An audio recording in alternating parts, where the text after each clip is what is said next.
जी आखा। वालेकुम अस्सलाम। साहब क्या हाल है? ठीक है। सोना जा नाम? अजमत अली सर। किथे तुहाडा मुकाम? बखर सर। बखर तू गल करेंदे पै वे? नहीं फिलहाल लाहौर करेंदे सर। अच्छा फिलहाल लाहौर करेंदे, बखर बाज ते करे सो सर उठे एफएम ही कोनी आंदा ते किथु करे थे। अच्छा फेसबुक ते चलदा है? फेसबुक ते ट्राई करे सी सारे दफा। जा ट्राई करना है तुसां, चलदा है चोखा चंगा चलदा है। हाँ ते दसाओ कहीं ना। अच्छा मैनू ये दस कोई अखां नू चंगा लगा, कोई दिल विच वसिया? मैनू कसम है तेरियां अखियां दी। अच्छा शेर नहीं सुनाने, मैनू गल सुनानी, बस गल सुना। गल ही सुना रहे शेर दे विच। अच्छा शेर दे विच गल सुना रहे हो?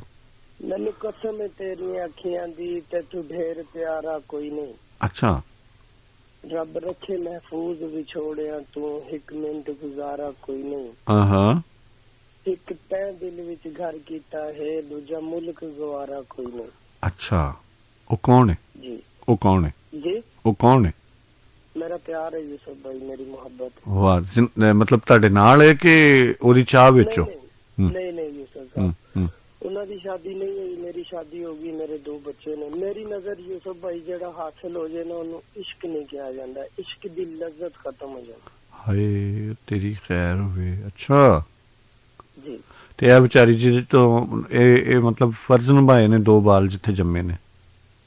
जी यूसुफ भाई अपने वालदैन दी खुशी निभाई है। ते ਉਹਦਾ ਕੀ ਕਸੂਰ ਹੈ? ਉਹਨੂੰ ਤਵੱਜੋ ਦਿੰਦੇ ਹੋ, ਉਹਨੂੰ ਪਿਆਰ, ਉਹਨੂੰ ਵੀ ਤੇ ਪਿਆਰ ਦੀ ਲੋੜ ਹੈ ਨਾ। यूसुफ साहब जिंदगी ਦੇ ਕੁਝ ਫੈਸਲੇ ਇਸ ਤਰ੍ਹਾਂ ਦੇ ਵੀ ਹੁੰਦੇ ਨੇ ਕਿ ਜਿਨ੍ਹਾਂ ਦੇ ਯਾਨੀ ਕਿ ਜਿਨ੍ਹਾਂ ਤੋਂ ਪਿੱਛੇ ਹਟ ਜਾਣਾ ਬਿਹਤਰ ਹੁੰਦਾ ਹੈ। यूसुफ ਨਹੀਂ ਠੀਕ ਹੈ, ਜੋ ਮੈਂ ਪੁੱਛ ਰਿਹਾ ਹਾਂ ਦੱਸੋ। ਇਹ ਤੇ ਬੜੀ ਸੋਹਣੀ ਗੱਲ ਕੀਤੀ ਤੁਸੀਂ ਵੀ ਇਹ ਜਿਹੜੀ ਘਰ ਹੈ।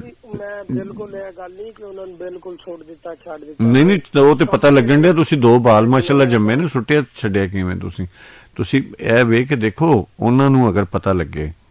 ਇਹ ਗੱਲ ਨਾ ਬੜੇ ਗੌਰ ਨਾਲ ਸੁਣਿਆ ਮੇਰੀ ਗੱਲ ਸੁਣ। ਅਸੀਂ ਆਪਣੇ ਲਈ ਨਾ ਬੜੀ ਛੇਤੀ ਐਕਸਾਈਟਿਡ ਵੀ ਹੋ ਜਾਂਦੇ ਆ, ਚੀਜ਼ਾਂ ਨੂੰ ਕਹਿੰਦੇ ਕਿ ਅਸੀਂ ਵੇਖੋ ਉਹਨੂੰ ਚਾਹਿਆ ਉਹਨੇ ਨਹੀਂ ਕੀਤਾ, ਤੁਹਾਡੀ ਉਡੀਕ 'ਚ ਬੈਠੀ ਹੈ ਜਾਂ ਹੋਰ ਕੋਈ ਪ੍ਰੋਬਲਮ ਹੈ। ਅੱਛਾ ਜਿਹਦੇ ਨਾਲ ਜਿਹੜੀ ਸਾਡੇ ਘਰ ਬੈਠੀ ਹੈ, ਬੜੇ ਗੌਰ ਨਾਲ ਸੁਣਨਾ, ਉਹਨੂੰ ਵੀ ਤੇ ਕਿਸੇ ਨਾਲ ਪਿਆਰ ਹੋਇਆ ਹੋ ਸਕਦਾ ਹੈ ਨਾ? ਜੀ ਜੀ ਠੀਕ ਹੈ ਨਾ? ਜੀ। ਅੱਛਾ ਜਦੋਂ ਅਸੀਂ ਸੁਣਨੇ ਆ ਤੇ ਫਿਰ ਅਗਰ ਅਸੀਂ ਉਹਨੂੰ ਸੁਣਾ ਰਹੇ ਹਾਂ ਤੇ ਸਾਨੂੰ ਫਿਰ ਸੁਣਨਾ ਵੀ ਪਏਗਾ।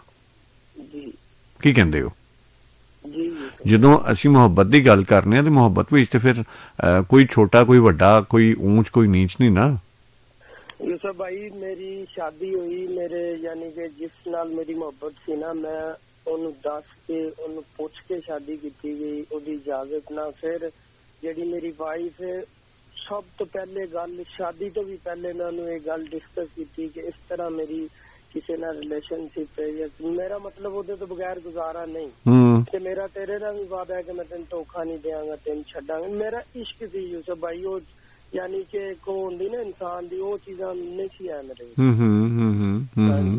तो बस अल्लाह ताला दी ज़ात दा शुक्र है यूसुफ भाई, जिंदगी जी रहे हैं। लेकिन वो जेडी हुक है ना यूसुफ साहब, यानी कि जो तुसी अज दा टॉपिक रखे है वो कदी पूरी नहीं हो सकती, वो मुक नहीं सकती। खैर तुहाडे दम दी जिंदा रहो। बहुत मेहरबानी, शुक्रिया, सलामत रहो। ओके ओके, अल्लाह हाफिज़।